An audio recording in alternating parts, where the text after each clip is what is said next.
es de peor pronóstico y curso crónico, mientras la enfermedad de Gaucher tipo 2 y tipo 3 es prácticamente del niño y con afectación neurológica. Esa es la principal diferencia.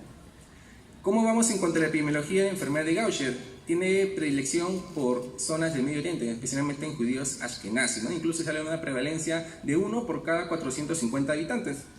Entonces, a modo general, es una enfermedad crónica, progresiva y multisistémica que trae ciertas complicaciones. Hepatosplenomegalia, pancitopenia, retraso en el crecimiento óseo, enfermedad esquelética, entre otros. Diagnóstico final, biopsia o demostrándole déficit de la beta-glucosaminasa. Bien, consentimiento informado muy importante. Entonces ya en caso clínico tenemos un paciente varón de 20 años, procedente de San Martín, tiempo de enfermedad de 3 años, curso insidioso y muy progresivo, en las cuales se rescata dos síntomas importantes, que a los 6 años presenta esplenomegalia e hipertensión portal, y a los 15 años a esto se le agrega varices esofágicas. Entonces, para la enfermedad actual, tiempo de enfermedad de 3 años, presenta el paciente un dolor crónico, hipocondrio izquierdo, localizado, a esto se le asocia sangrado en mucosas, epíxtasis, gingivorragia, entre otros. Entonces el paciente lo deja progresar de forma crónica y recién 2 meses antes de ingreso se le da disnea durante el trabajo, por lo cual el paciente acude al hospital de Rioja y lo único que le diagnostican es esplenomegalia por ecografía. A la fecha de su ingreso, el paciente ya acude al hospital Loaiza con ictericia en piel y mucosa, sensación de asa térmica, un episodio de hematemesis y astenia y malestar general, ¿no? Esos son los principales signos y síntomas. Incluso en el hospital Loaiza llegan a hacer el diagnóstico de lo que es anemia hemolítica crónica, pancitopenia, síndrome hemisplásico y esplenomegalia. En cuanto a examen físico, empezando por la histoscopía, el paciente acude de una manera muy peculiar, ¿no? En la cual el paciente presentaba talla baja para la edad, incluso una fase de cara de niño con una talla de 1,52 centímetros. Lo que llamaba la atención es que el abdomen tenía un abdomen muy prominente y en este caso vamos a dar cuenta que es por el vaso. En este caso el vaso tenía 10 centímetros por debajo del rebordo recostal, lo cual implicaría un espacio de trave ocupado, ¿no? Ictericia, piel y mucosas, y llama también la atención lo que es la deformidad en embargo de miembros inferiores que presentaba el paciente. Examen físico en sí, funciones vitales dentro de los valores normales, examen neurológico dentro de los normales y el examen de abdomen, ya se mencionó lo del vaso y venosa colateral negativo. Exámenes auxiliares, el paciente presentaba signos de trombosis portal extrahepática asociada a cavernomatosis. Eso es lo que se inicia la tomografía. Incluso se llega a ver dilatación del árbol biliar, como se ve en la flechita blanca, ¿no? Incluso el radiólogo dice que podría ser un probable tumor de Klatskin, ¿no? O un colangiocarcinoma. Examen de ecodoppler se evidencia obstrucción de flujo hepático de 10 milímetros, por lo cual se relaciona a transformación cavernomatosa. Como se ve en la imagen número 3, vemos que no se evidencia cavidad líquida en anatomo pélvico y un vaso recontra grande, ¿no? Lo cual diríamos que es una esplenomegalia masiva. Incluso hay tomografías en las cuales llega el vaso a la cavidad pélvica. En cuanto a la radiología, tenemos una deformidad muy característica denominada matraz de Erlenmenger, ¿no? En cuanto a la densitometría ósea, el paciente presentaba una severa osteoporosis, valores de 3.7, ¿no? Negativo.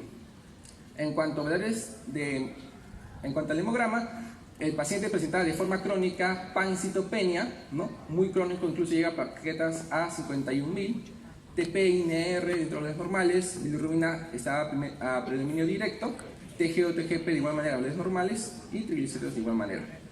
Entonces, al paciente se le aplica lo que es unas pirámides óseas en las cuales se evidencia células multinucleadas con citoplasma espumoso, ¿no? Casi son características de la enfermedad de Gaucher. Incluso aquí se evidencian las pruebas. Entonces ya con eso se hace lo que es un examen muy especial en el cual le tienen que dosar la deficiencia de esta enzima, ¿no? En el cual esa muestra lo mandan a Estados Unidos, lo traen y en este caso le tratan con tratamiento de respuesta enzimática, como hace la imiglicerasa. Entonces, con citometría de flujo y cariotipo se descartó otros síndromes displásicos, ya confirmando lo que es el diagnóstico de enfermedad de Gaucher tipo 1 en sí, asociado a cavernoma portal. Entonces, en cuanto a la discusión, ya se dijo que es frecuente judíos ashkenazis. Sin embargo, en Perú tenemos una incidencia de 1 por cada 300.000 habitantes. Es decir, incluso se habla de que existen 300 casos reportados en Perú o más y que solo el 15% llega al diagnóstico definitivo. Por otro lado, en países latinoamericanos incluso se llega a decir que el diagnóstico se llega a dar en adultos mayores. ¿Y por qué? Por las complicaciones que trae. esta enfermedad, como ya se dijo, afecta a diferentes órganos y tejidos, y eso es lo que le confiere las complicaciones. Y esto va a depender mucho de la edad y la agresión de las células de Gaucher. Entonces, ya con todo esto podemos decir que la enfermedad de Gaucher trae complicaciones y que de forma aleatoria a cualquier edad trae una complicación, y eso es lo que va a integrar un poco más el tratamiento. Si el paciente no hubiese presentado alguna complicación, solo el caso clínico hubiese sido solamente de enfermedad de Gaucher y nada más. Sin embargo, esta complicación vamos a ver que es muy infrecuente. Entonces, lo bonito de hacer un reporte de caso es que nos permite buscar asociaciones, ¿no?, a través de la revisión de literatura. Entonces, al comienzo se planteó dos escenarios en los cuales se podría plantear la enfermedad de Gaucher en sí como un problema aparte, y el otro es para plantear el problema aparte por lo que viene el paciente de 3 años de evolución como un problema que forma parte de la enfermedad de Gaucher, ¿no?, en las cuales su tríada ha sido ictericia, colia, dolor abdominal, acompañada de biliopatía y un posible tumor de Klatskin, ¿no? En cuanto a lo que venía el paciente ya desde mucho tiempo, es que tenía características propiamente de la enfermedad de Gaucher, como se ve en el cuadro, ¿no? En este caso se evidencia esplenomegalia, anemia, talla baja, deformidad en barrio, hepatopatía y varices esofágicas.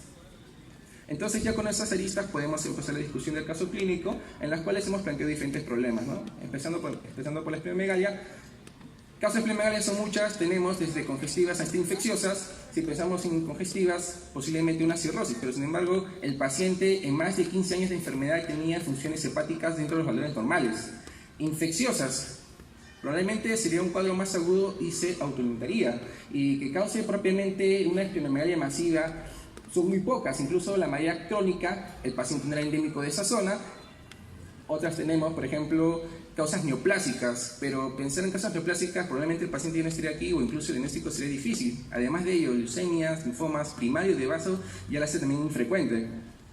El otro es la ictericia y la colia, y eso lo podríamos explicar, y gracias a la tomografía, que probablemente el paciente ha tenido una obstrucción de vías biliares, y la interrogante es si ha sido en verdad el colangiocarcinoma lo que ha ocasionado.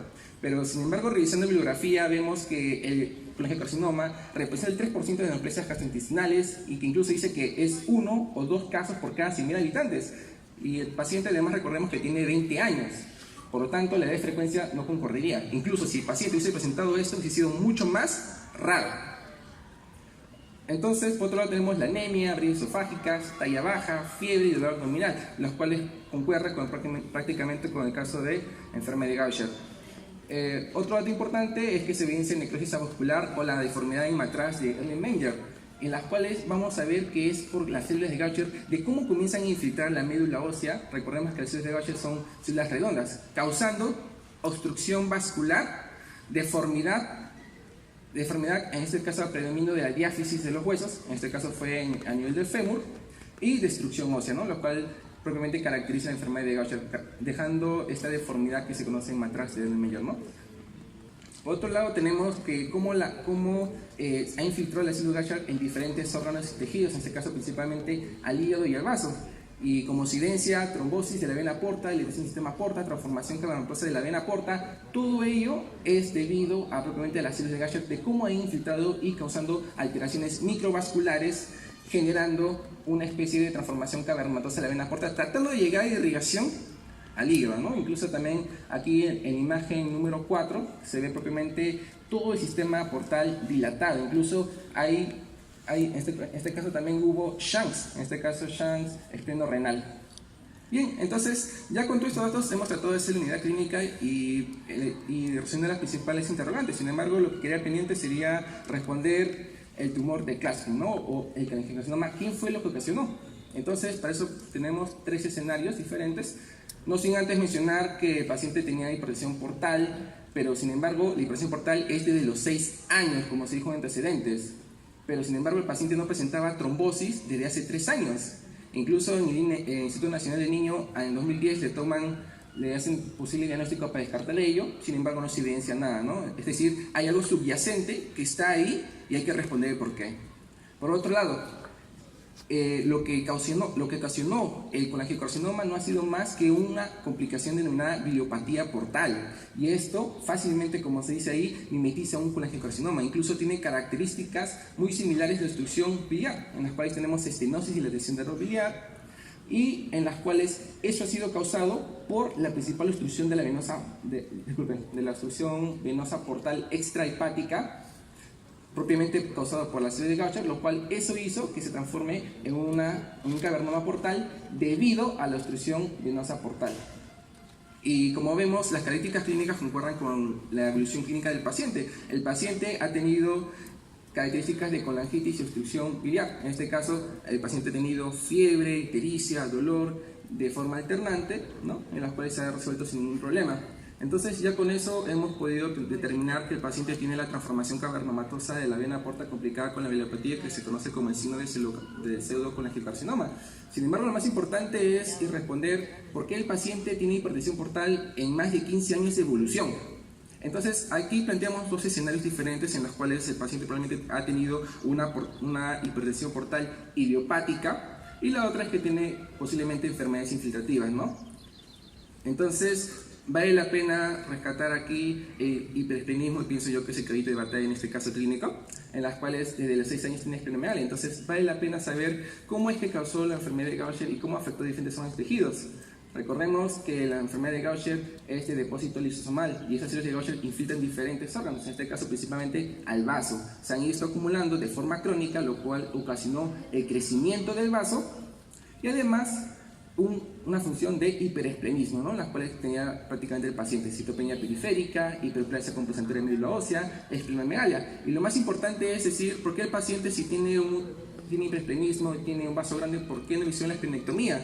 La respuesta es sencilla, porque si al ser esplenectomizado, todas las células de Gaucher tenían que infiltrar a un órgano. En este caso, el órgano predilecto iba a ser el hígado. Entonces, si infiltraba el hígado, obviamente iba a haber peores complicaciones, en este caso de la hipertensión portal que el paciente ya tenía subyacente por las células de Gaucher. Entonces, ya con eso nos quedamos las causas de esplenomegalia en niños, las cuales, ya sea por causas endógenas, invasivas, ya les hemos explicado por qué no puede ser, quedarnos prácticamente con enfermedades de depósito lisosomal, ¿no?, como es la enfermedad de Gaucher o incluso otras. Entonces, ya con eso hemos planteado los escenarios diferentes y hemos hecho la unidad clínica basándonos que pacientes solamente tienen esplenomegalia masiva, hipertensión portal, talla baja, deformidad en varo, osteoporosis y parálisis esofágicas. Pero sin embargo, si nos quedamos con esos dos diagnósticos diferenciales, podemos descartar la hipertensión portal idiopática, debido a que la hipertensión portal idiopática no se acompaña de osteoporosis o deformidad en varo o talla baja. Recordemos también que el paciente ha estado en un periodo de crecimiento, ¿no?, propiamente como se dijo, la deformidad en varo por la infiltración a la médula ósea. Por lo tanto, el paciente no ha podido crecer debido a esa infiltración. Entonces, ya con eso, para concluir, nos quedamos con el caso en sí, con el diagnóstico final de cómo se ha hecho la revisión de cavernoma portal complicada con biliopatía, secundario propiamente de la enfermedad de Gaucher. En cuanto a la fisiopatología, ya se explicó más o menos de cómo ha ido afectando a cada órgano y tejido. Sin embargo, la fisiopatología es muy interesante. Incluso se habla de cómo las células de Gaucher tienen una conferencia de inmortalidad. ¿Qué quiere decir con esto? Que las células de Gaucher, al ser bebidas propiamente por depósito lisosomal referente a otras zonas a nivel de su membrana fosfolipídica, causa una alteración a nivel microtubular, causándoles inhibición de la apoptosis programada, ¿no? Sería como una célula neoplásica, pero no agresiva. Bueno, aquí está la bibliografía y bueno, esta es la fotonomía del paciente, ¿no? Muchas gracias.